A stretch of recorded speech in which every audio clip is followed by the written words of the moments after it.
I got this actually before the Nintendo DS stopped selling. This was actually at a Target at the time. This is the 2DS. I have this because I personally wanted this, but I didn't want to pay the extra money that it cost to get a 3DS. See, the 2DS is much cheaper. It was like $70 at the time. It came with like Mario Kart 7 downloaded. It doesn't have a clamshell design, instead just a brick. But you got it for like $70 with a free game, and it's Mario Kart. But you weren't forced to have 3D. It still had the online shop and online capabilities. It had the camera feature. And it's really comfy, personally, to hold. It's just that the thing is, with the 3DS as a whole, technically this is classified under the 3DS line. It's just it's a revision rather than a whole new console. Personally, I think the 3DS suffered from a lot of the problems that the Wii U did. See, it's funny, the sequels to the Wii and the DS were not as popular with the 3DS and the Wii U. Especially the Wii U, I'm going to get into that later, but the 3DS specifically had a lot of hardware droughts, and it kind of made it hard to make games for the thing, because they tried to, like, force this 3D element upon you. And this was, like, by 2011 that this thing came out. Now, I will admit that, like, some 3D elements, like with the Avatar movie, were kind of popular, but 3D kind of died by this point. I don't think anybody really wanted to fully invest into an entire console just for 3D. Plus, also, here's the thing. By 2011, a lot of people had smartphones by then anyway. So, like, the Nintendo 3DS was not going to be as successful as the DS because the people that bought a DS grew up already and they got a smartphone. So, the 3DS had good games, though. We still had some really great Mario, some really great Zeldas, Kirby's. I think there was a couple Metroid games on here, at least old ones. It had its own virtual console. You could actually get NES and, like, SNES games if you had select models on here. Working on a handheld, which was really cool. But the thing was, though, is that people complained about things like the lack of the one circle pad, and people didn't like the hardware droughts, and plus also a lot of people moved on to smartphones by this point. So I would say that the 3DS, it was okay, but it's really at the most a C. It's a decent console. I would recommend you would get it, but I would never recommend that you would, like, get the most expensive version possible and basically try to, like, go full on all out. You could just get a 2DS. And then the Wii U. Where do I start with this thing? So I have a Wii U. I finally got one after a couple years. Now, here's the thing, is back after the Wii, I had a DS, and then I had a kind of a console drought for a while where I really wasn't playing video games that much as a young adult, or like a young teenager, rather. And my brother basically prompted that we should get another console again. He said that we should get the Xbox 360. It was either that, or the PS3, or the Wii U. Now, if you look at this, the Wii U came out in 2012, which was 10 years ago. Right before the Xbox One and the PS4 launch. So this was still around Xbox 360 and, like, the PS3 era. The Wii U, here's the thing. The Wii U suffered for a lot of main things. Number one is that the console just had a horrible set of just mechanical issues. And I don't mean mechanical issues as in, like, hardware failures. I mean, like, the console was just not fun to own. Think about it this way. There was a lot of good things about the console. It had a virtual console once again. You still have backwards compatibility with the Wii. I get that. But the problem was, though, is that the game had a lot of really weird hardware droughts with just new Wii U games in general. You got some things like, I think there was Call of Duty at the time still being made for it with Black Ops 2 and Ghost. You had Minecraft on the thing. Like I said, you had the virtual console. You had some other cool games. You had some Marios. You had some Zeldas. You had, like, this was the first HDMI also Wii console for Nintendo, so it actually had beautiful graphics in comparison to the Wii. But the thing was that games in general just were in a drought. You got, like, it was like months apart that you would ever get a Wii U game that was actually worth your time. And that's just because devs didn't want to make the thing, you know, they didn't want to make the games. Why would you get a Wii U where there's, like, no games? The whole point of the console is to have the games. And so people would much rather play an Xbox 360 or a PS3. So the Wii U, it suffered a lot from that. And plus also the gamepad. Let me talk about the gamepad. Your controller basically being a giant clunky tablet did not work. Because this thing had, like, no battery life. Imagine the old, like, retro handhelds, right? Where they were battery operated and you would expect to get maybe, like, 2 or 3 hours. You were lucky to get 2 or 3 hours, a single hour, basically, out of the Wii U Gamepad. The Wii U Gamepad had such a horrible battery life that you basically had to either limit your playtime sessions or you had to hope that the game you were playing had the ability to play it with a Pro controller.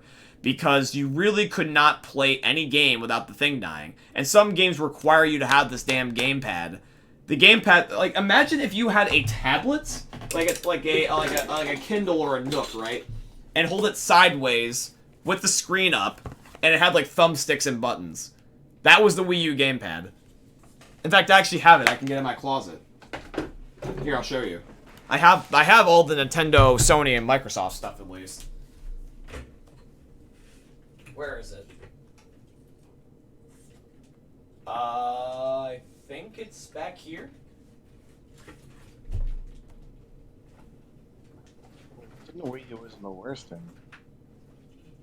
Yeah, I think it actually might be on the top of the closet. Or is it under the bed?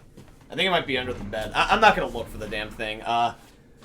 But here's the thing: is that the tablet basically died, and it was kind of just unnecessary. It was very gimmicky. Nintendo's gimmicks are either hit or miss, and the Wii U just was a flat-out miss with that damn tablet. Online play, it existed, but Nintendo's online play was never really that good, to be honest with you. I think that the Wii U, personally, it deserves to sell the 13 million units it sold. Think about it this way. The Wii to the Wii U. Wii, 150 million units over its life. The Wii U, 13 million. There is some states that, like, there are some states that have bought more of literally anything else than a whole Wii U. Or here's another way to think about it. There is more people in a given country than there is Wii U sold. That's a way you can think about it. There's some more people in a whole entire country than Wii U sold. It was just not really that good of a console. Now, here's the thing, is a lot of people are pissed now in 2022 that the Virtual Console is being shut down because the Nintendo Switch doesn't have a lot of the old backwards compatibility features that the Wii and Wii U did with their Virtual Consoles because of now the said subscription model. But, like, I think the Wii U, really the only thing that people look fondly back upon it is that the game library is as complete as it's going to get now that it's done. The Virtual Console exists. And then also the fact that you have the ease of access of a lot of your old library. That's literally all it is, just the old games. It's a modern way to play your old games rather than having all the old consoles. So the Wii U is just a machine to play your old stuff. So it's just kind of a C. It's okay. It's definitely better than the Jaguar, but the 3DS, in my opinion, did a better job as a sequel. Now we got the Switch. So for the Switch, I have my Switch. The Switch is still ongoing. And I think that the Nintendo Switch is a really, really good console. Here's the thing. It's really incredible that you can have a handheld version of a home console, like, literally. Like, so this is my Switch. I have the red and blue one. And I can play, I'm gonna look, Fall Guys, Animal Crossing, Luigi's Dark Mansion 3, Zelda Skyward Sword HD, Super Smash Bros. Ultimate, Mortal Kombat 11, Super Mario Party, Super Mario 3D All-Stars, Fortnite, Apex, Hyrule Warriors, Zelda Breath of the Wild, Tetris, Kirby. I can stream Hulu, I can stream Netflix, I can stream NES, SNES, N64, Sega Genesis games, I can watch YouTube. This thing is a handheld just as much as it is a console, and it can do all that. It's ridiculous. You can take a home console, literally now more than ever, with you on the go. And it's cool because there's so many different controller methods. You can have the thing docked, and you can have like separate little Joy-Con sticks.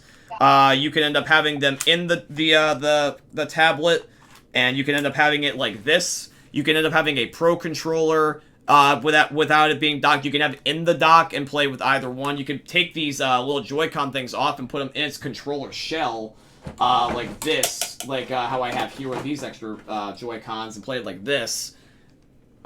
It's just cool. It's literally so many different ways you can play it, and you can play all these different games. I when Fall Guys came out on the Switch, I went to my gym and sat on the elliptical bike and played Fall Guys on the Wi-Fi, and the Wi-Fi held up. I mean, Switch Online is better than a lot of onlines, like from the Wii U and the Wii. It's not perfect, but the fact that I can do this, man, that's cool. I like that. The graphics downgrade to shit, but playing modern FPS games and modern Nintendo games on this thing is fun to me.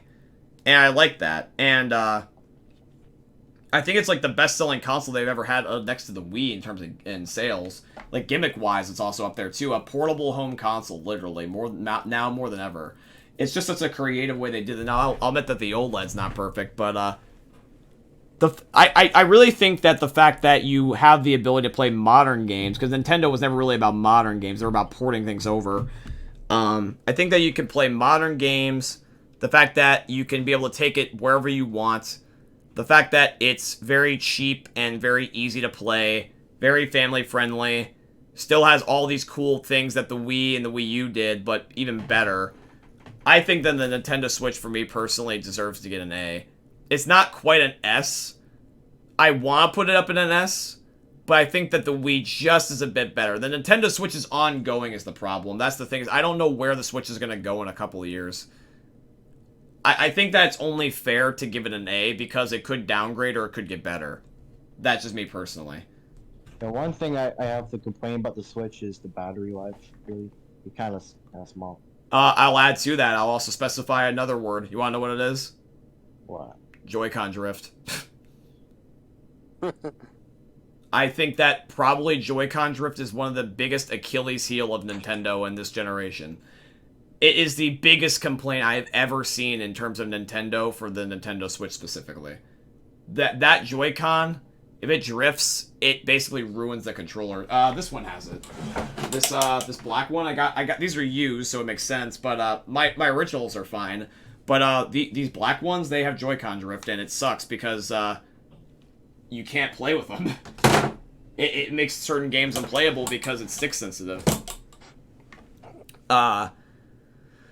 What else do we got now? So, the NES. So, for the NES, where do I want to go with this one? So, this is Nintendo's first ever console in 1985. So, the Nintendo NES. So, I don't know if you guys knew this, but in 1983, there was a thing called the Great Video Game Crash of 1983. Basically, what this was that everyone was basically sick of very bad, cheap video games, because this was when Atari was basically still the video game developer. Atari basically had their own run, basically, until Nintendo got involved, from, like, 1970s to, like, 1985.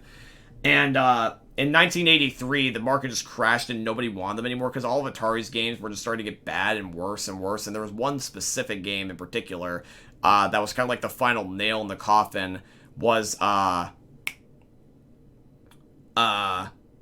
what's its name? Something about luggage, wasn't it? No. It's, what is the alien with the glowing finger? I don't know. Hey, Google, what's the alien with the glowing finger? I don't know what to call it. Hold on.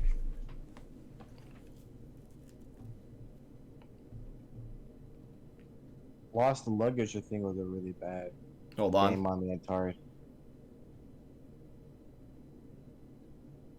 I think I can... Yeah, I found it. I found it immediately by just saying worst selling Atari game. E.T. That's what I meant to say. E.T. The E.T. video game on the Atari 2600 was so bad that people literally boycotted the entire industry. Think about it this way. A lot of people might hate a video game nowadays. Imagine that a console gets completely boycotted. The whole industry gets boycotted over a single game. A single game. It was like the final nail in the coffin. It's like, bro. Like, imagine if people just said that they're just going to stop buying Nintendo consoles because they hate a Kirby game. Like, that's how bad it got. And, yes, I'm still here, still doing calculations. You're good, guys. No worries. But I would say that the NES basically brought back to life video games, because here's the thing, is that a lot of people, like, didn't trust the industry at this point, and Nintendo, they kind of even made the box, like, look like this on purpose. They made it look like a VHS or, like, tape player, because they wanted to be an entertainment system, not a video game system, even though that's exactly what it was. And that's why the cartridges looked the way they did. It was supposed to be basically like a VHS tape. The button layout was very simplistic, very welcoming. 2 buttons and a little D-pad. This is the first actual console that ever had a D-pad. And you got the original Mario on here. You got the original Zelda on here. You got the original Metroid. You got the original, what was it? I think Kirby was on here too at this point. You had so many popular brand new Nintendo ideas just getting started here. This is where it all started. And it's just a single console. And from 1985 to 1990, this thing basically resurrected video games for what Atari fucked up. So I'm going to say is that for the sake of its historical sense, and plus also I just like playing a couple NES games every now and again, I'm going to give it a C. I don't think that it's as good as the Wii U or the 3DS, believe it or not, but it's definitely up there. Didn't Super Mario Brothers is the game that basically saved all video games? Say that again, Trages? Wasn't Super Mario Brothers the one that saved all video games, basically? You could say that.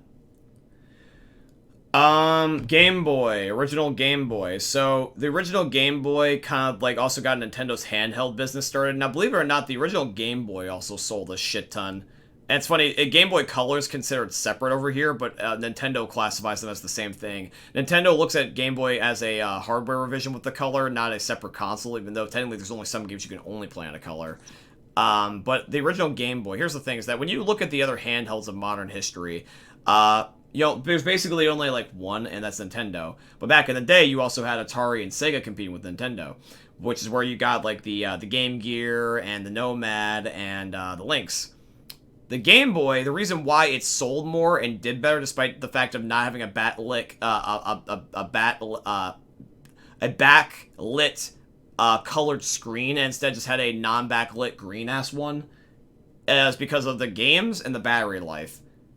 The games were incredible on this thing. You had the towards the very tail end, this is also infamous. If you look at the history of this, the first Pokemon games, like Red, Blue, and Yellow, the tail end of the original Game Boy's life, resurrected this Game Boy, even when it was already doing well for itself. It was doing well, but it did 10 times well with the original Pokemon games, and you'll like to hear that, Dre. Just like Yellow, Blue, and Red made the Game Boy basically become like the Pokemon console. Like, this thing, like, basically made Pokemon infamously famous. Because, like, in the 1990s, I think the anime was, like, really the only thing that, like, a lot of people recognized. And, for me personally, I think that the Game Boy was just already a good thing before, anyway. The battery life was also pretty generous, too. This thing lasted, like, 10 hours. You could take this on a car trip, and it'd be delightful. And I also got a lot of recognition, because I remember seeing a lot of movies back in the day using this thing. I want to personally say is that even though it didn't age that well, because of the, like, dark-ass green screen, I really think that the screen aged poorly, but the games are great. If you want to get the game and put it, like, on a Game Boy Advance SP with a backlit colored screen, be my guest. For the console, though, because we're ranking the console, we have to take that into consideration.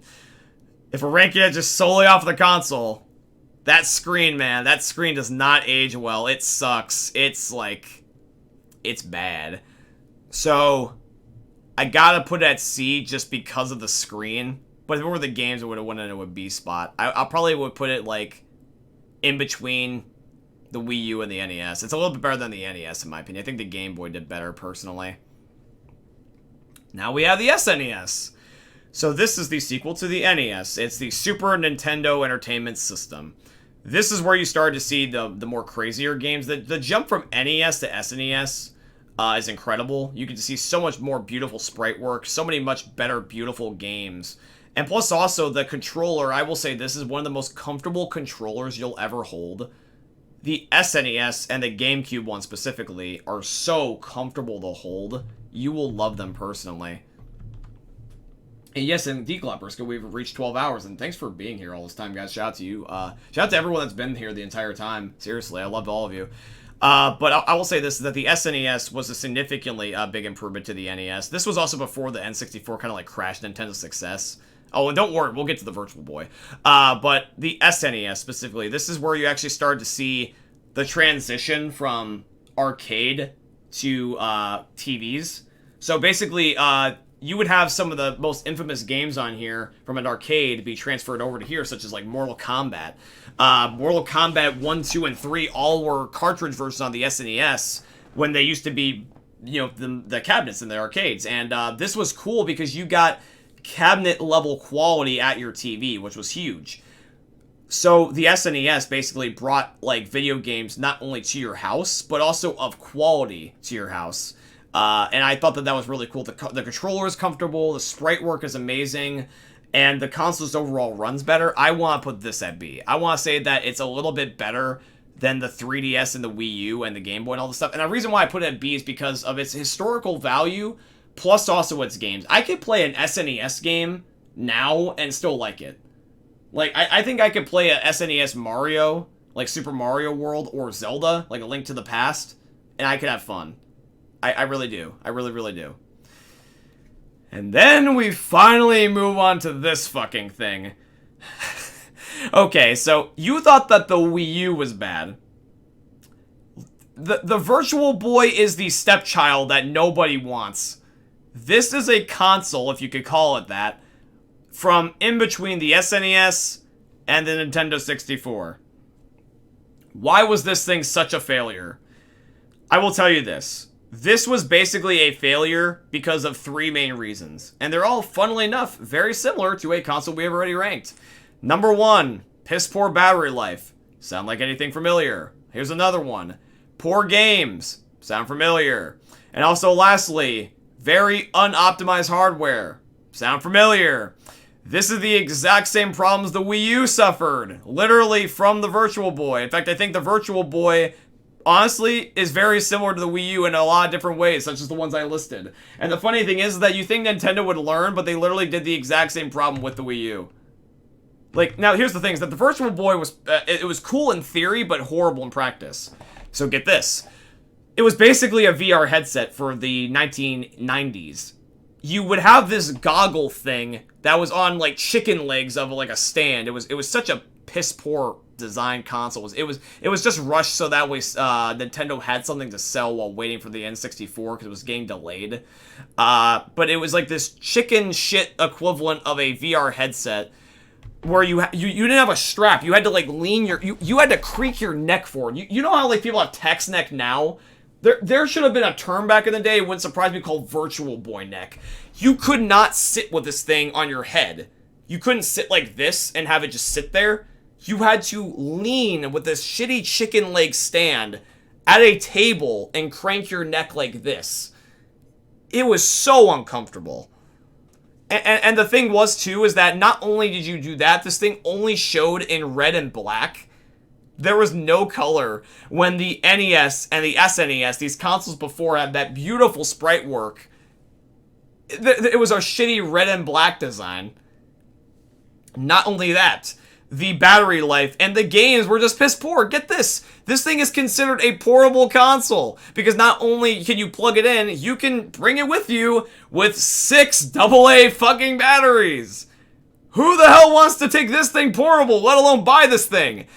I will say this, is that the Virtual Boy, like, had so many problems, but here's the funniest part. This is the nail in the coffin for the thing. It didn't even have good games. Here's the thing. They had 12 games in the entire life cycle. The whole life cycle of this thing. Less than a year's worth of games existed. The thing came out in 1995, and it ended less than a year later in 1996. I think it was from, what was it, March of 1995 to... I want to say, no, hold on. I want to say rather it ended in August of like 1996, so what would have been a few months later. I think it came out in like February or March, and like it was 6 months, I think, or 6 or 9 months. So what would have been 6 months from August, like January, February? Let's say December. Let's say it came out in December around the holidays of last year, like the year before. It basically was less than a year's worth of games. You had one Mario game. I think you had like a Wario game. Really weird sports titles, but there was nothing else on there. It was just 12 games in the United States altogether, less than a year. It didn't have any good graphics or at all. You had to crank your neck. The battery life was piss poor. It was just such a bad console, and honestly, it is completely and utterly deserving of just rock bottom E. It just sucks. If you were to think of a Nintendo console, this is the most forgettable one out of all of them. Like, some people will skip SNES to N64 and completely neglect the Virtual Boy. And I do not blame you. The only thing that was probably decent about this thing was the controller, because the controller was kind of okay. But you couldn't really even see it. You had to stick your head in the VR headset, so what were you supposed to do?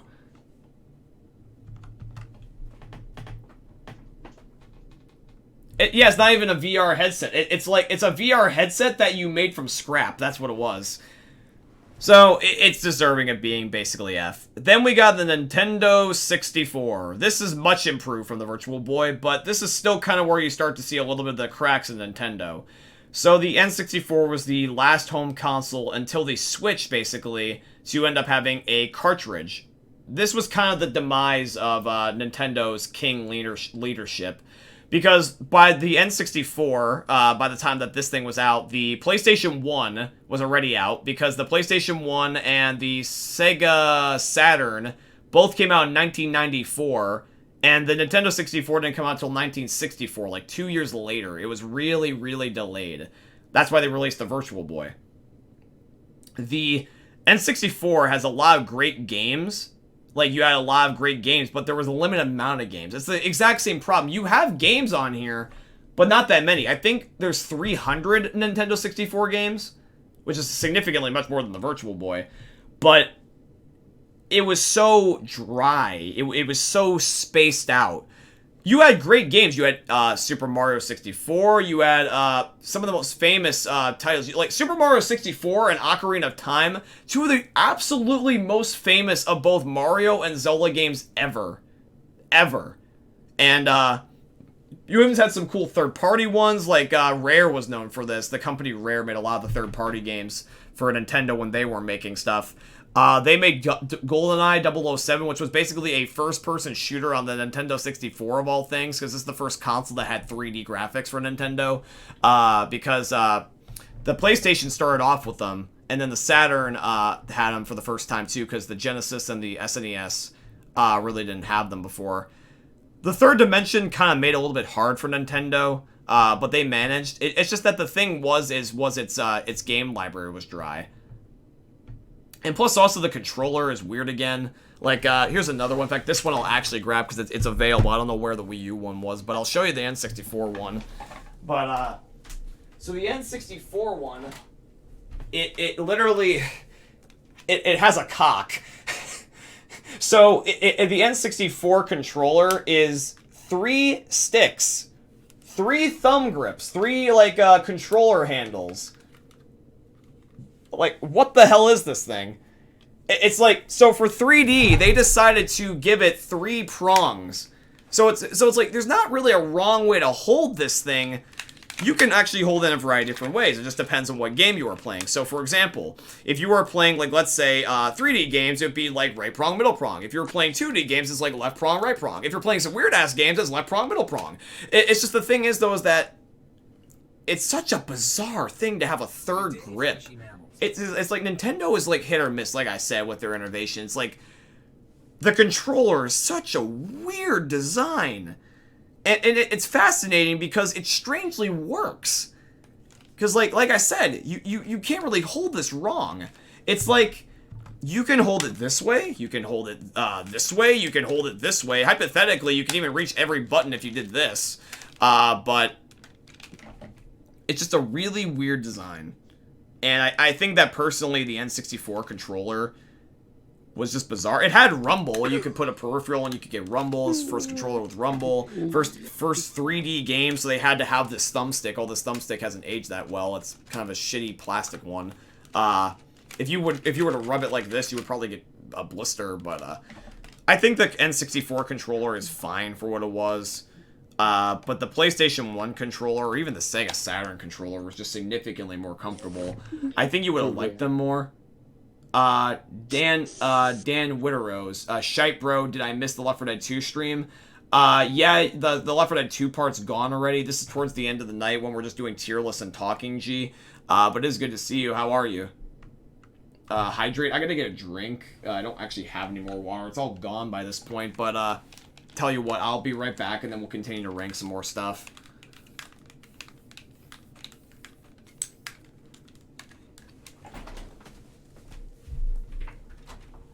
I'll just be right back. feel free to discuss your favorite console so far with the list. We only have a few left.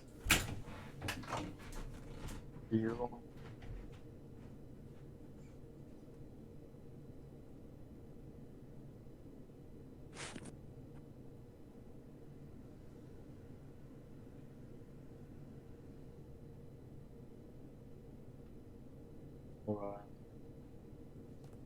Yeah.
Alright, I'm back. I got some cookies. And I also got a drink. Nice.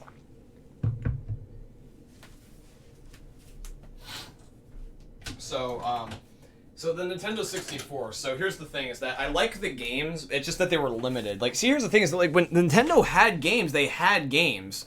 In fact, actually, the games that they had were some of the best ever. Like I said, Mario 64 and Ocarina of Time, beautiful masterpieces. Those are like fondly looked back as like some of the best games in those series.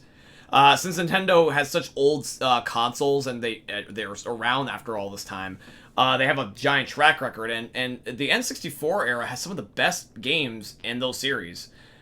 You will have a lot of people that, if they've ever played a Nintendo 64, will think of those games fondly. You will find those fans.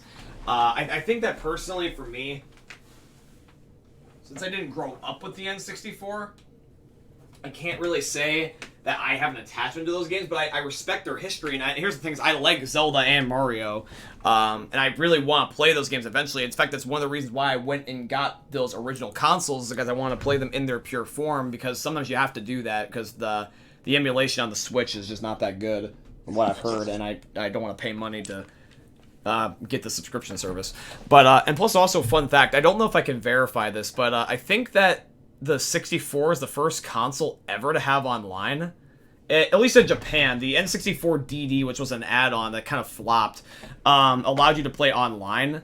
And you could only do select things like drawing games. But that was an improvement too. And plus also, here's the biggest thing. I think this is also another thing about why N64 was great. Back then, you had to plug in controllers. You couldn't play with wireless controllers. And this was the only console at the time that had 4 controller ports, whereas the PlayStation 1 and the Sega Saturn only had 2. You could have double the amount of players play with you. And so when you had certain games such as the original Smash Bros. On this console, you could play with 4 people, and it was just incredible. It was basically the fun machine. Split screen LAN parties on this thing are just great. You would love an N64 if you grew up with it. The drought sucked. That's the thing with Nintendo, is that they take forever to make things, and their gimmicks can flop. But when they have a hit, they have a hit. Nintendo's very hit or miss, and that's probably why they're still around, is because usually they recover after a fluke. But I think that the Nintendo 64 was a really cool console. I think it's deserving of being B. A little bit better than the SNES. And I don't think it's exactly the best console, but I think it's also better than the Nintendo 3DS and the Wii U and Game Boy and all that stuff. I think it was pretty good, personally, for me. Yeah, Morbin DS. Don't worry, we're going to get to the DS in Morbin time. The Game Boy Color, hypothetically, I've seen if you ever watch Scott the Woz, which I recommend you do because he's a really fantastic YouTuber, he talks about every one of these better than I ever could.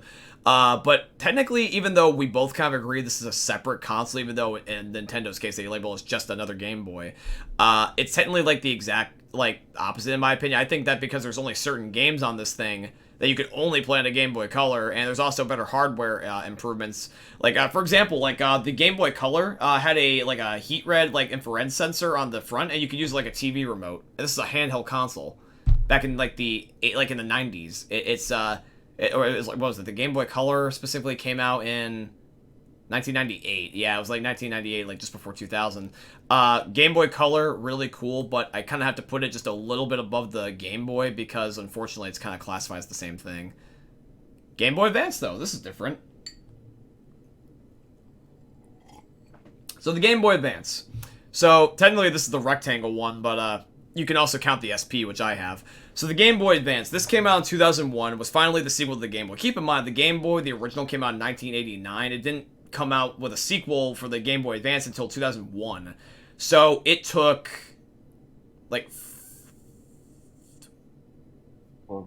12 years to make a sequel. Yeah, I was gonna say 12 years. So I was gonna say that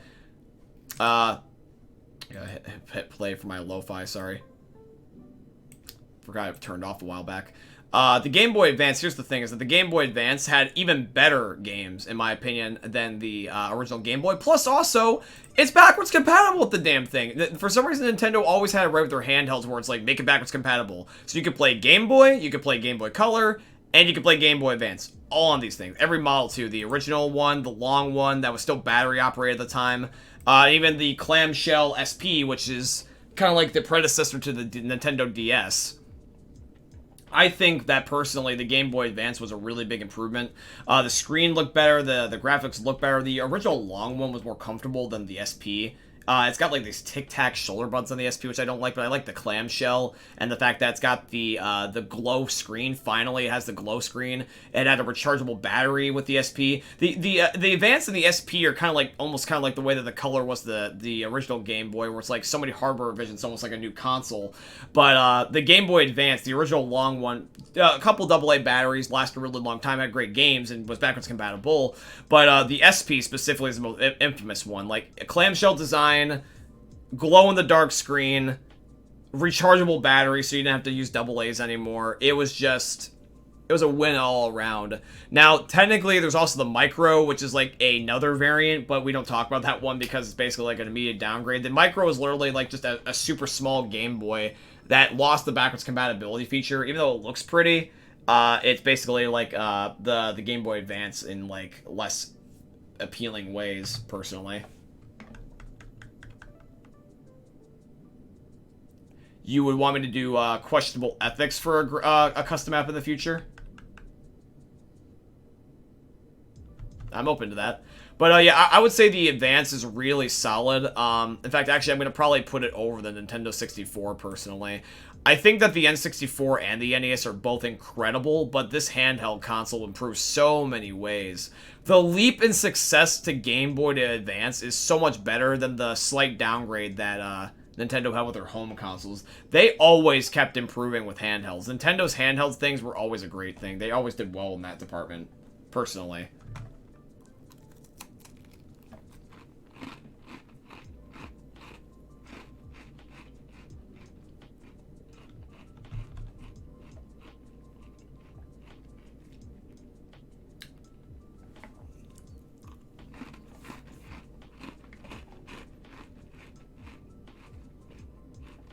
Next is the Gamecube. Mm-hmm.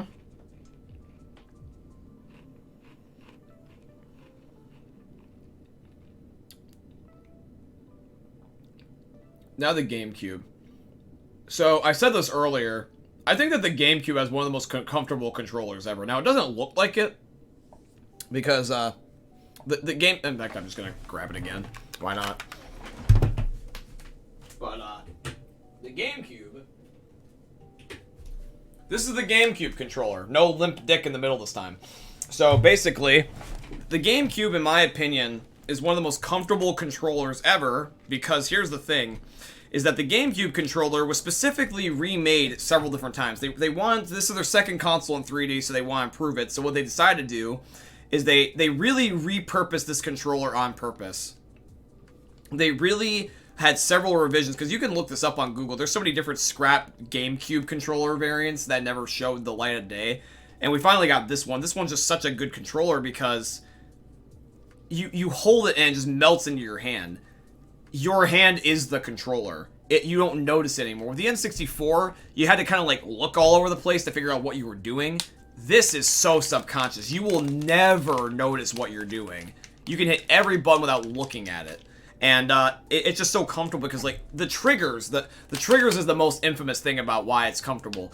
The triggers are like rounded and they have like a slight groove on the top, on the front and the back, so your finger can never slide off. And they're wide. Like, there's a gap here in the middle, which you think would be bad. But the gap here, and the spring lock that they have with the satisfying, like, click sound, is that it's subtle. It goes deep into the controller with a spring, and it makes this constant clicking sound. And it's like, almost like ASMR to me, where it's like, if I'm doing this, this is therapeutic for me. Just sometimes I'm not even joking, I will literally go and hold a GameCube controller and just fiddle with it. It's like a fidget toy. It's like a fidget spinner to me. It's just such a comfortable controller, and you have double thumbsticks this time, which is really great for a 3D space. Now, I'll admit that the C stick is a little bit janky compared to this stick, but I love the fact that they have sideways diagonal sticks plus the D-pad down here, and you technically have one bumper like up here. This is not as satisfying to click the Z button, but this was really useful in Smash. In fact, this controller is so famous that every Smash Bros game going forward after Melee, all of them have GameCube controllers. This controller is so popular it keeps getting repurposed. You can go to a Target right now and I promise you there's an HDMI version for the Switch. It's everywhere. The A button's really satisfying to click, so is B. X and Y are a little bit weird, kind of like Z, but they're on the face, so I guess that equals out. But if you were to play Melee, which I'm going to get to in a second, it's the games of the GameCube, this controller is so flush. You will love the thing. It just melts in the palm of your hand. But the next thing is the games. One of the most infamous games on this thing is Smash Bros. Melee. So Smash Bros. On the N64 was a roaring success. But Melee is still so loved by the community that it's still played to this day. You can look up Melee tournaments in 2022, and I guarantee you they exist. And keep in mind, this is for a console that came out in 2001, I think. No, 2000. Wait, 2001? Yeah, 2001. So with the GameCube, Melee, it was such a roaring success that they still have tournaments to this day. Like, a game on this thing is so infamous that they literally have things like 2 decades later. It once again had 4-player support. Now keep in mind that the Dreamcast was out by this time and had 4 players, but Sony with their PS2, even though the PS2 sold rapidly more than the GameCube did, PS2 still only had 2-player support. The PS3 had HDMI by that point, so they didn't need to have a plug-in controller, so the PlayStation never had 4-player slots. So Nintendo always was ahead of that. You could always play with your friends. The GameCube, the original Xbox, and the PS2 were kind of the beginning of online, but they had it already kind of with the N64, but they kind of perfected it with GameCube. They kind of had, like, select games, like, sort of online. You could have, like, LAN parties. Like, I think you could have, like, up to 16 GameCubes all plugged in and have, like, a LAN party, and it's incredible to watch. The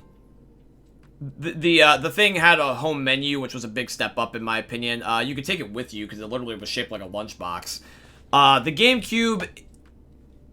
See, like, here's the thing, is that it's a cool console, but it was kind of like in that phase, like, right before the Wii, where Nintendo was a little bit on the downcline. I love the GameCube for me personally. I think that some of the best games came out for this thing, and it's better than the N64 a little bit, as a machine, not as games specifically, but it's not as good as the Advance. I think the Game Boy Advance was better. Nintendo, like, kind of, like, eventually learned with the Switch to merge their handhelds with their consoles, because they always, like, were good at handhelds. I really can't think of a bad handheld unless you want to count the Virtual Boy under that, then that's a failure. But the consoles of Nintendo are hit or miss, but the handhelds are usually just always getting better, usually. And then speaking of them, we finally move on to one of the most recognizable things that everyone had in the 2000s, the original OG Nintendo DS. Who here, just out of curiosity, had a DS? Any DS? The original one, the Lite, or the DSi? Did anybody have a DS? I had DSi. Did anybody have the original Nintendo DS, the one from 2004? Anybody have a DS? Because I was gonna say is that if you had a childhood and you were hopefully lucky enough to have one, you had a DS. The DS is the I'm not joking when I say this. The DS is the second best selling video game console ever in history. This thing is only beaten by one thing else, which is later, and it's not ranked yet. But the original DS, the little clamshell device, was so well received that this thing literally was like everyone had one.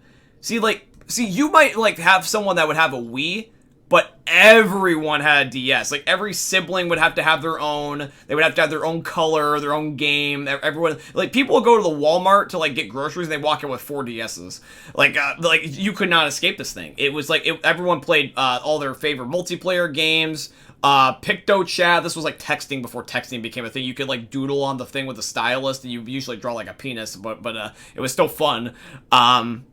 You had the incredible game library. This had no droughts with hardware. There was Zeldas, Mario's, Kirby's, Metroids. I think there was a Star Fox game on here. Third parties. You had online play with the Nintendo DSi. You had the Virtual Console, also the Nintendo DSi. The original DS still supported Game Boy Advance games at the time with a slot on the bottom. Not Game Boy in color, unfortunately, but at least Advance. So you had backwards compatibility there. The dual screen was really unique, especially with the touch controls and the stylus, because you could be so creative with so many different games. Like, there was one game that I had that was like a drawing game called, like, Draw to Life, and you would, like, literally use the stylus and make the characters in your own U, and it was just so much fun. I think that the Nintendo DS is something that basically everybody had. Everyone looks back fondly. And plus, also, everyone remembers the DS sound, like, like when you first boot it up, like, alongside the Wii U. Sorry, the Wii, not the Wii U. But the DS, man, it was so nostalgic, and I honestly think that it's deserving of, like, what it got. And in fact, I honestly am not sure if I want to put it in front of the Wii or just behind it. It's definitely deserving of S, but I don't know what I like better, Wii or DS. Because the original Wii and the original DS, these are both two incredible consoles.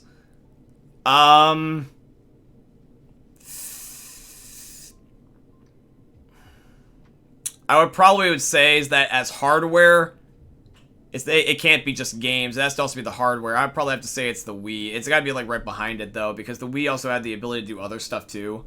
But the DS is, like, right up there, man.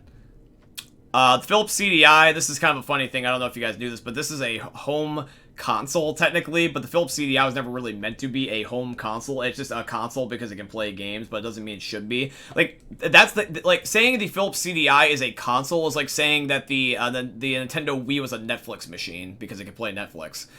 The Philips CDI was basically a CD machine that could just so happen to play games, and you can find cursed images of, like, the Philips CDI Zelda, most notably of Link, where basically you could see ported Zelda games on this thing, and they're so jank that they're terrible. They're basically, like, F tier. But as a CD player, it was okay. It's just that we're looking at it from console perspective. It's like an F or an E at the very least. It's like, it's not really a home console. It's just a thing that can play games. That's really all it is. You know what I mean? Wait, Ninja, remember back to the DS, but remember that one app with that frog, with the orange frog? What was that called? Frogger? It was like, it had a frog and people, like, did a whole bunch of animations and stuff on it. I think you're thinking of a PC game, because I recognize what you're talking about. It wasn't a PC game, it was on the DS. I remember clearly, because I had this app. It was like, people did a whole bunch of DS stuff. Like, they recreated, like, some animation, created their own animations on the DS. I remember it had the orange frog with it. Forgot what it's called.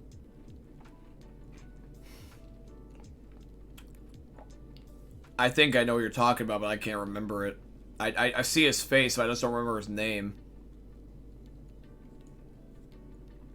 Globbersko, I do apologize that we haven't done myth-busting yet, but if you don't mind, G, I said I was gonna probably end up needing at like a little bit of like 15 minutes to a half an hour like later at like 1:30 or something like that anyway.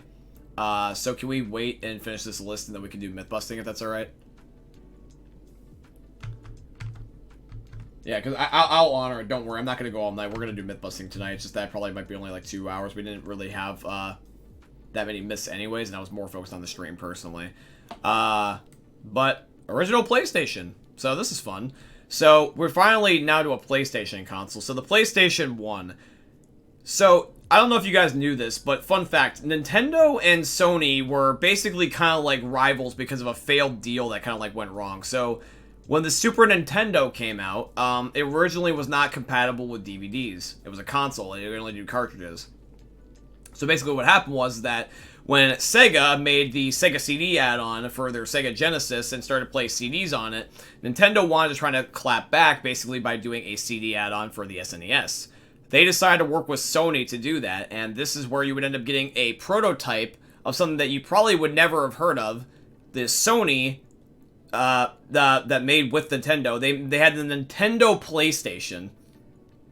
That's something you probably weren't expecting to hear. So basically, the add-on for the SNES was the Nintendo PlayStation. And it was this add-on on an SNES that played CDs. But Nintendo decided to back out of the deal last second because they think that Sony wouldn't be a good partner. And then from what they learned from Nintendo, Sony, out of spite, made a competitive console with their knowledge against them. And it ended up being their best decision for Sony and their worst decision for Nintendo. Because Nintendo basically made their former partner into one of their worst rivals for the foreseeable future. And the Nintendo PlayStation was incredible, man. Like, you had so many great games. First, really successful console since Nintendo's, reign in the NES days. Like, this thing basically put Sony on the map. In fact, I actually think, honestly, is that this was probably, like, Sony's best invention they ever made. If they didn't make the PlayStation back in the day, I don't know what they'd be doing right now, because really Nintendo, just like Sony, they both really are just video game manufacturers. Sony has other things outside of video games, whereas Nintendo doesn't, but Sony, I don't think, makes any money, realistically, from Blu-ray players or DVD players, or, like, music apps, or, like, music devices. It's just their consoles. Fun fact, actually, by the way, the original PlayStation was actually bought as a CD player just as much as it was a console because it actually had the ability to read music CDs, and people would actually listen to it like as a CD player, which was pretty unique. And you could be able to do that just straight out of the box. It had disc support. Discs were becoming the new thing other than cartridges, which the Nintendo 64 was stuck on at the time, which was Nintendo's downfall on top of betraying Sony. But, like, yeah, you had, the controller was so, like, the PS1 controller is the same as the PS2s and 3s, because they didn't change it for 3 generations for, like, basically, like, a decade or two, but it works. The original one didn't have thumbsticks, though. It was more like an SNES controller. It was just the buttons and the grips and the bumpers, the triggers, and the D-pad, but eventually they had the analog sticks and stuff like that, and, overall, the PlayStation is really, really solid. This at least deserves an A. It should be right behind the original Switch. I think that the PlayStation 1 is a really cool console. But then we got its younger brother that's much more cooler, the PlayStation 2. So this thing was the other console I was foreshadowing. This is the best-selling console ever. The Nintendo PlayStation... The Nintendo PlayStation. The Sony PlayStation 2... This sold, like, what was this? It sold, like, 150, like, 3 or 6 million units. It's just short of the DS. This thing, very similar to the PS1, had another thing going for it. A lot of people also bought it for a secondary purpose. It could play DVDs. it could play music CDs too, but it also played DVDs. And here's the thing is that DVD player back in the day was really expensive, but as the PlayStation 2 was rising, this was cheaper and did the exact same thing. And you also got to play games on top of it. So people bought a PS2 for multiple purpose use in their house, and it was just glorious. The games were so much vastly improved. The graphics were vastly improved. You could play CDs, plus music CDs, and video games all on the same thing for like a couple $100. And, it was one of also the first few Nintendo rivals, really, because the GameCube was getting crushed by this thing. And it had online play really starting to kick off here, too. This was like the first Sony thing to also get online play. Because I think the N64 was the first ever one to have it, minus like the Nintendo satellite service for the SNES or NES or something. But this is where like online also got started, too. So I would have to say that this is also up here in S. But it's not my personal favorite console. Personally, I'm going to put the Nintendo PlayStation 2 just behind the DS and the Wii. Maybe a little bit out of bias, but it's back at S. I think it's that deserving to be up there. My cousins and everything that were more richer than me always had a PS2, and I always would play their PS2 because I just liked it. But the PS2 deserves some S. I just never really had an attachment to it, though.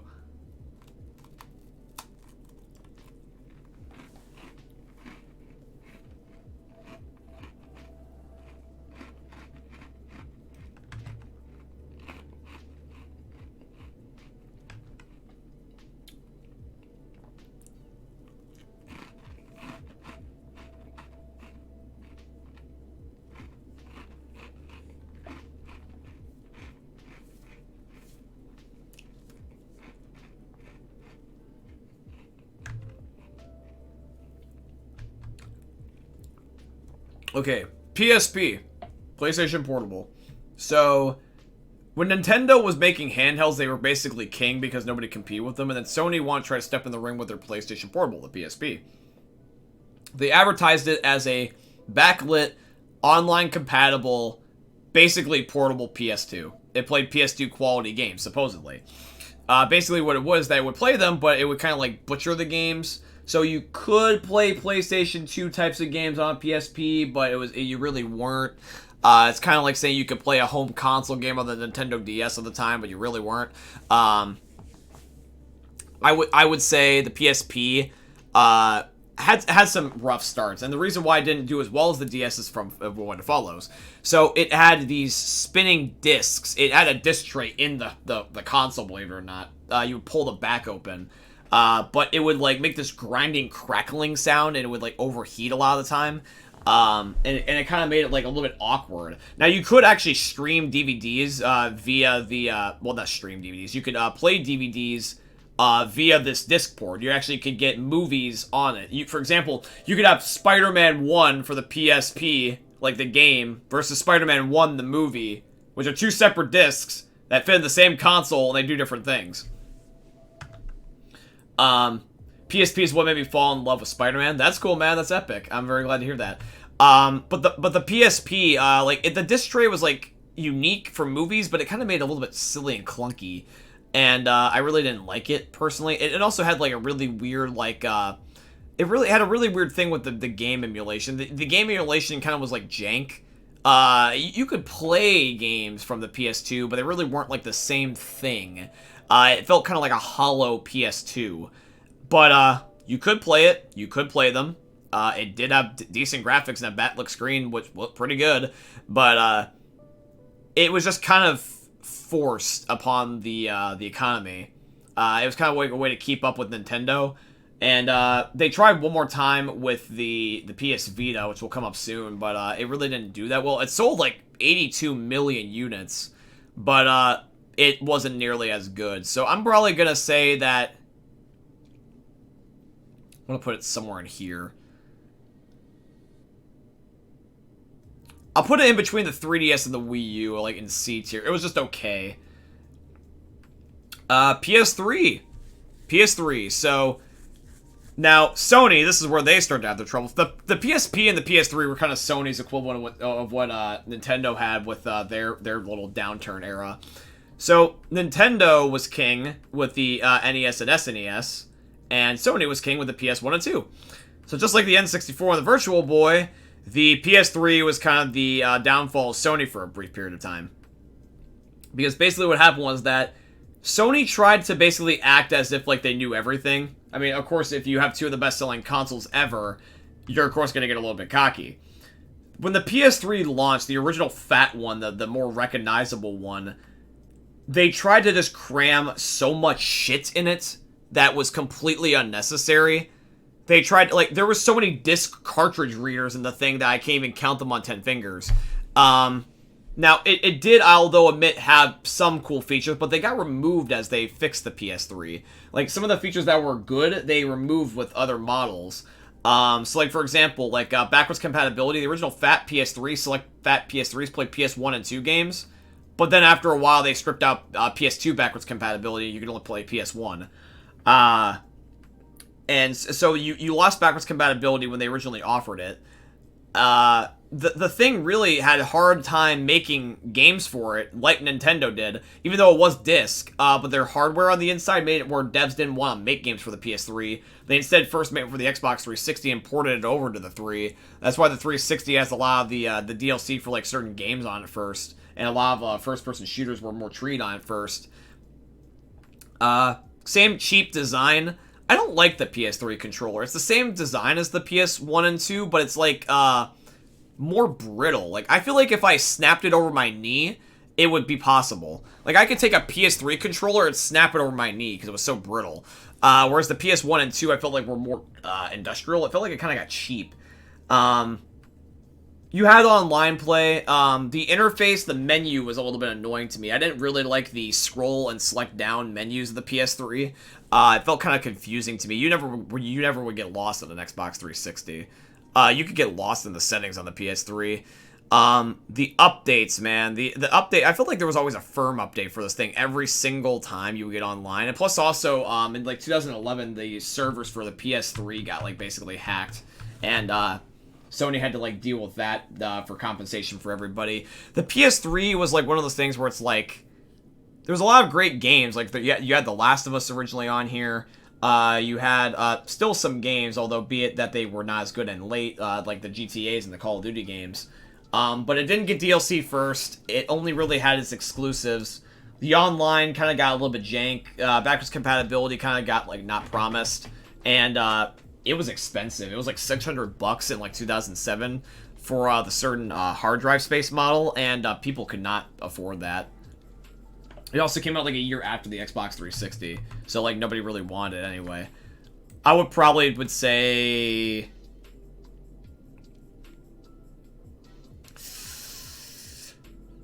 I'll put it in between the Game Boy Advance and the Gamecube. It was okay, but I personally thought the Xbox 360 was better, and the Wii. I think even though it's the second best selling out of that generation between the Wii and the 360.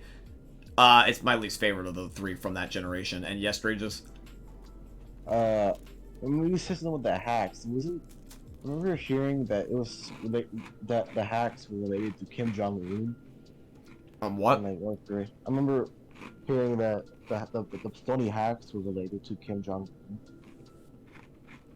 I don't remember hearing that.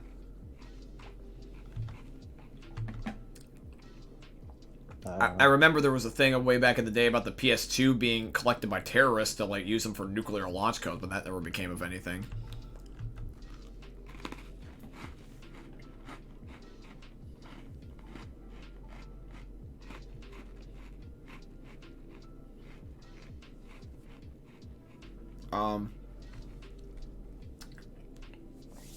We kind of have to speedrun here. PS Vita. It sold worse than the PSP, so like 50 million compared to 80 million, but I liked it better. I own one. This is like PS3 quality type of games, and they're more authentic. And you have the online store. I think the PSP had an online store too, but this is more useful. And I think you can even play like remote play from like a PS4 or something with it, which is pretty insane. But I like the games on here better. You get like I think on the PS Vita, you can get, like, the original, like, Walking Dead by Telltale games on here. Terraria, Minecraft, fucking some really great Xbox 360, PS3 era type of games on here, which I would love to play handheld. I have Terraria, funnily enough, on it. I would say that it's a little bit better than the P, and in fact, I think I'll put it over the 3DS. I like the Vita, honestly. PS4, oh, this is easily really high up here. It's just a question of A or S. I'll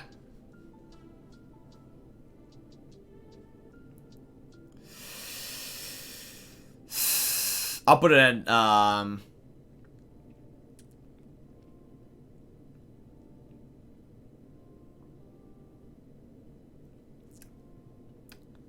I'll put it at S, but just behind the PS2. So the PS4, basically, compared to the Xbox One, this thing dominated. A lot of great games came out on this. You had your sequels to your PS3 games. You had your brand new PS4 games. A lot of great first-person shooters. This is when online was peaking. Like the PS3 and the 360 were the very beginning, like the very beginning of the peak, but this is like the ultra peak. This is when it was still going up. And you had like your Overwatches, Call of Duties, your Battlefields, and then you also had like your crazy other sequels like your God of Wars or your Last of Us or your Spider-Mans. Like those games were on here. There's so many great exclusives that were on this thing, and online play was just so much better than the Xbox One personally. I don't know what a Sega SG-1000 is, so I'm just gonna put an E because I'm gonna decline. The Sega Master System, this was the first Sega console that I can remember. This was right before the Genesis, and it was pretty good. It was like the NES equivalent for Sega, but it really never amounted to anything. I know this is huge in Brazil and still being made, funnily enough, even though this came out like in the 80s, I think, just because it's just Brazil. But I probably am gonna have to put it like before the Jaguar, because it's so old and I can't imagine many games being on it.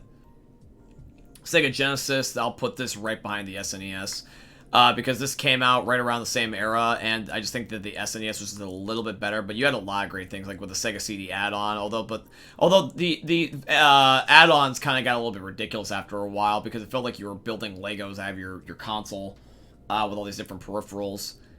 Game Gear, the Game Gear, I'm gonna have to probably put, like,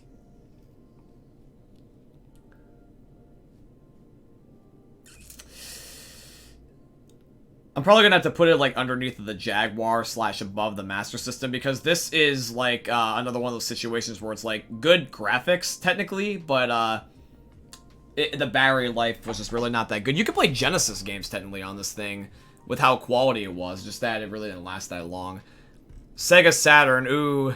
So here's the thing with the Saturn, right, is that the Saturn was right after the Genesis. This is, I think, what basically killed Sega, why they don't make consoles anymore.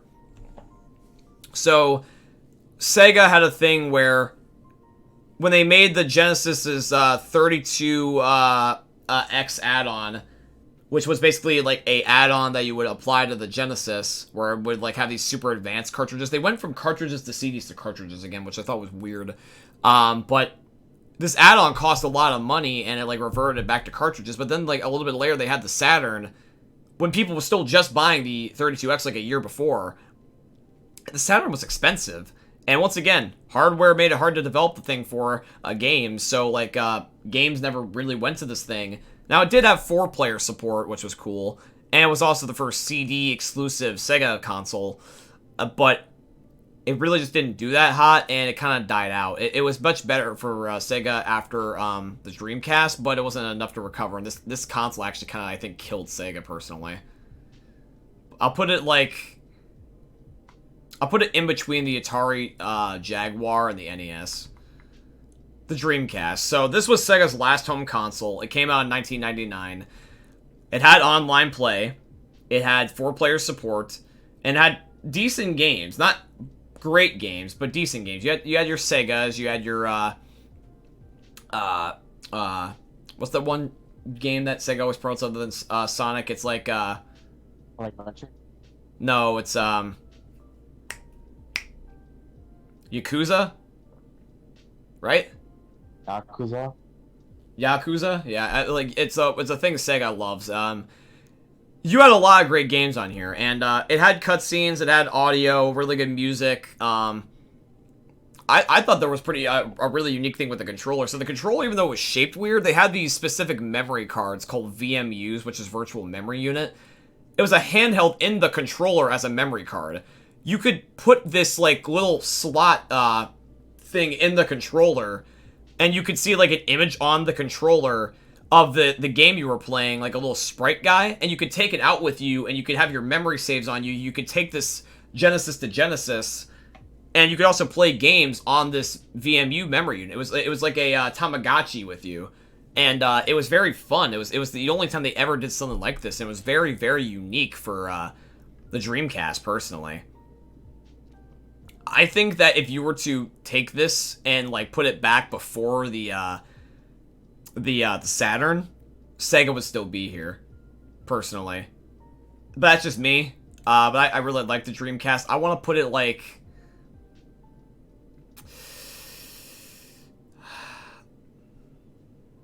I definitely want to put it above the Saturn. I probably am going to put it in between the Wii U and the Game Boy. Because this thing was really good, but it just wasn't necessarily the best. And unfortunately, because it wasn't perfect, it was not enough to save Sega. I don't know what this is. I don't know what this is. I don't know what this is. I don't know what this is. Some of these are honestly... I know what the TurboGrafx is, but the TurboGrafx is kind of like the same thing as like one of those competitors like the Intellivision and ColecoVision that a lot of people just don't remember. So I'll put it at least D for the fact that people might know what it is, but not that actually people like look back fondly on it. I'll put it in front of the Neo Geo though, and the N-Gage. Actually, I'll probably put it in front of everything. Let me put it just before the Atari stuff.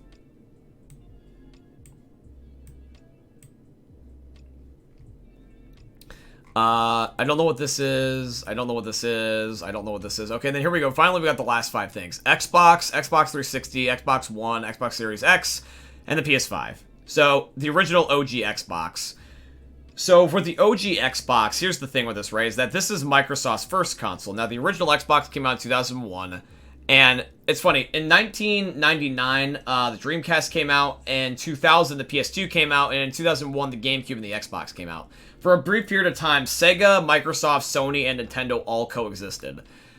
Here's the thing, though, is that Sega might have scraped by if there was not Microsoft, but basically Microsoft being like an immediate threat basically killed any chances that they had. The PS2 was dominating them. They made mistakes with the Saturn so bad it was like basically irreversible. And then Microsoft was joining. They pulled the trigger before they went out of business, which was smart. They tried to get Microsoft actually to have like backwards compatibility with the Dreamcast for their console, which was weird because it was a new console that backwards compatibility with a console that technically doesn't exist anymore. Really weird, I know that, but it was the case. Had online play. You got the original Halo 1 and 2 on here, which was incredible. Now, the game library was not the best. The original Xbox library is dirt cheap. And the controller, the Duke, is kind of uncomfortable to hold, but they revised it later by bringing the Japanese model back to the US.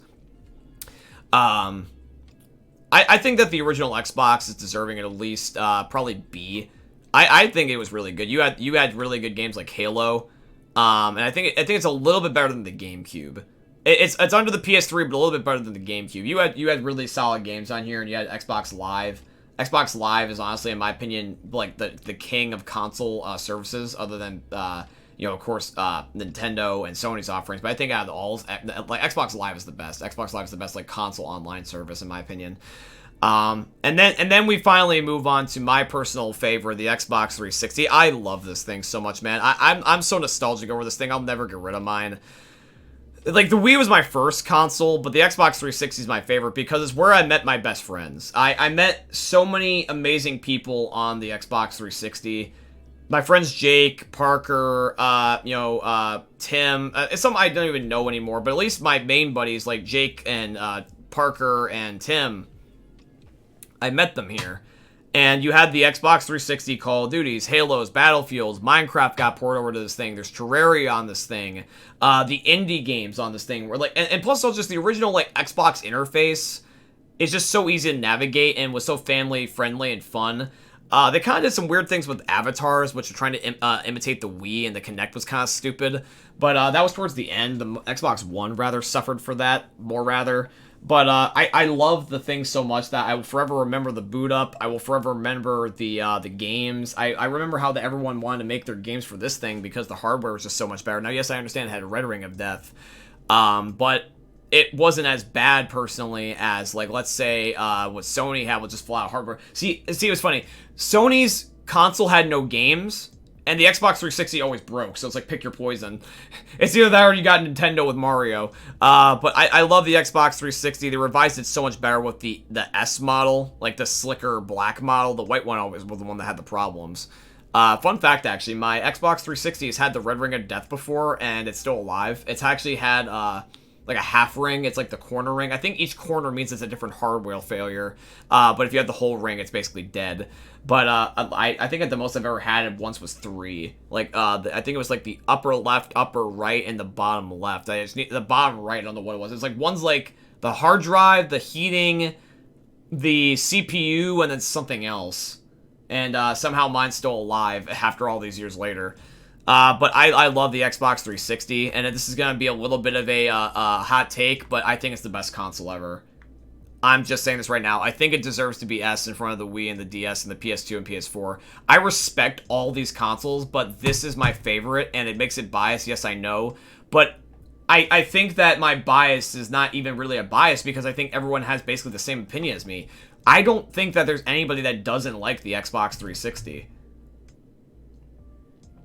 My OG Xbox 360 is yet to red ring. Wow, that's surprising. Yeah, we can do a Q&A. No problem, Zoe. We can do a little bit of a Q&A. You can ask me questions while I'm still ranking these things. Because I kind of have to do myth-busting with Gloversko and the guys, but we only got a few more things left. We just have the Xbox One and the last 2 consoles. Xbox One, this was a downgrade from the Xbox 360 in my opinion. See, the Xbox One was the last console I really truly had to deal with, because by the time that the Xbox One was done, I moved mostly onto PC by this point. So this was like where I didn't have a choice. And the Xbox One, I had the original Xbox One, by the way, not the S or the Xbox One S or the Xbox One S. God, Microsoft's got to work better with their names. But the fat Xbox One, that thing was so slow, and it was prone to just being sluggish and annoying, and plus also Microsoft made some dumbass decisions during this time with the Xbox brand, where it's like they basically shot themselves in the foot when they were trying to announce this thing. They basically said that originally they had plans to go fully on Kinect and basically make every Xbox require you have the Kinect plugged in at all times, which people worried about spying issues.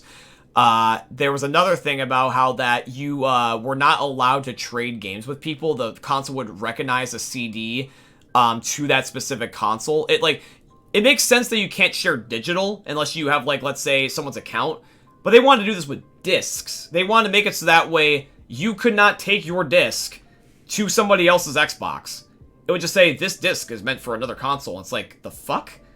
It's such a stupid idea. It's like, why would I not be able to take a disc, something I paid for, not even the license crap. Like, I own this disc, I paid my money. Why can't I put this in his console that he now owns? Why can't we share? It was such a stupid thing. And the thing that basically was the final straw for me was just the lack of privacy. Like, here's the thing, is that I, as a person, really am a big advocate for privacy. I have a VPN. You guys don't know everything about me. Everyone, to a certain degree, needs a certain amount of privacy to feel safe, and I don't share everything with you. Now, here's the thing with me, is that I didn't really like a feature about the Xbox, where, because here's the thing, is that the Xbox One introduced a feature called the follower system, where you had to follow somebody to get notifications when they would be live and be playing certain games and be able to join them and stuff like that. Here's the thing. This was a one-way request. The Xbox 360, you had to friend somebody to be able to do that stuff. And then they had to accept that friend request. The Xbox One acts kind of like Twitter, where if you go to someone's account and you hit follow, not friend, like you friend and request them and like follow them, you'll know everything about them as if you're their friend. You can see when they're online, you can see what games they're playing, and even join them hypothetically. And that's creepy as shit. Like, I get that you can have a fan and, like, like, have them, like, want to play with you, but, like, even as I've grown my YouTube channel, I get this sometimes, and it's kind of creepy, to be a matter of fact. If I'm on Xbox, I can get notification spam like this from, like, they're like little kids, I get it, and I'm not trying to necessarily poo-poo them. In fact, if they're watching this video, please don't think that I'm talking ill of you. I don't want you to think that way at all. I'm just saying is that no one likes spam. especially nobody likes spam with also lack of privacy. So, as a respect thing, I just ask you is that if you ever want to play with me, please get my permission first. And if I don't reply to you, please just simply don't spam me and just try to get me to give in. That's rude, that's impolite, that's not nice of you to do. Instead, please just be patient, because I read everything, I do want to get back to you eventually, but just some things have to require waiting. I promise you, I've been the exact same fanboy and done the exact same fucking thing. I promise it's existed. It's not a one-way street. But, it was so disturbing to me that, as a teenager, that any random person, even somebody that might consider, like, doing me harm, that might take a Call of Duty threat to the extreme, could just follow me. I didn't like that, so I honestly want to put this at D, to be pretty frank with you. I mean, I know that sounds a little bit harsh, but, like, I mean, the games were okay, but, like, I mean, like, dude, PS4 had better exclusives. This had, like, no exclusives. It was like a spying machine. The Kinect, luckily they fixed the other two issues with the Kinect and the disc reading, but the spying thing still exists. Like, people can just follow you, and they can just do whatever. It basically forced me to stay offline. And this particular model kind of sucked, but it's like, they got better. I mean, the S is significantly better, and they didn't require you to have a power brick with anything past the original Xbox One. The original Xbox One was the last one with a power brick. You know, it had a decent controller, and it's just okay. I gotta put it, like...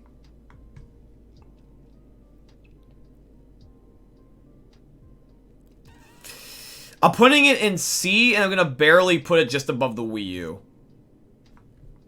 I think that's the most fair. And then finally, we got the PlayStation 5 and the Xbox Series X. Now, these are still ongoing. I have both of them, and I played both of them. Here's the thing, though, is that since they're ongoing, and it's been, like, what is it, like 2 years at this point? Nobody really has an opinion to give, because half the people I know don't even own one, and it's not fair. I'm lucky to have mine, and I just wish you guys could have yours, because these are, like, not in stores for some reason still, even after all this time. I think the PS5, in my opinion, is slightly better. I like them both. I really do. In fact, I think that the PS5 and the Xbox Series X are kind of equals at this point, but the only thing I would say is a little bit better about the PS5 compared to the X is that there's exclusives on the PS5 that the X just doesn't have. But that's just because Microsoft was always more about having PC anyway. If we're talking about Microsoft having power, if you count the computer, like a PC, Microsoft wins.